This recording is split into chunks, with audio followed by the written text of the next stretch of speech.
আওয়ামী লীগ তারা দীর্ঘদিন এত ধরনের গণহত্যা করার পরেও তারা আবারও বাংলাদেশে লকডাউন নামে একটা কর্মসূচি দিতে যাচ্ছে। কত বড় সাহস!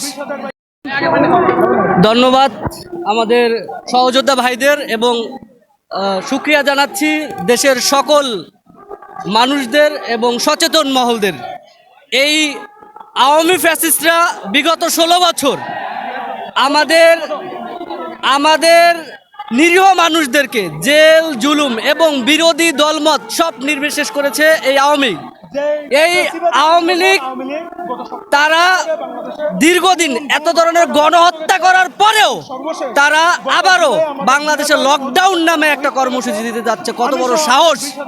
আমরা তারই প্রতিবাদে তাদের সকল ধরনের নাশকতা রুখে দেওয়ার জন্য বাংলাদেশে জুলাই যোদ্ধারা এবং বাংলাদেশের সচেতন মহলের প্রতিটা নাগরিক রয়েছে।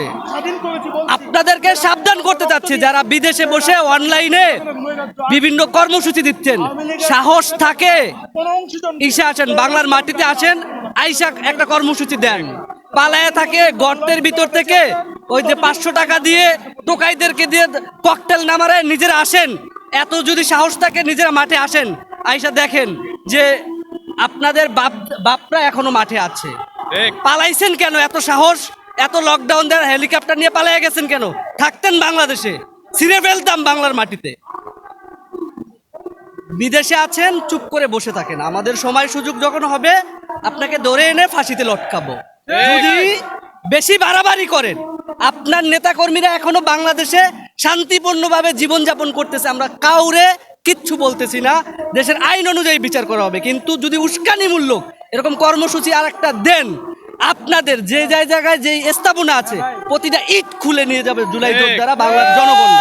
সুতরাং সাবধান হয়ে যান, এখনো সময় আছে। এই ধরনের ভুয়া কর্মসূচি দিয়ে বাংলাদেশকে উত্তক্ত করেন না। ধন্যবাদ, ভালো থাকবেন।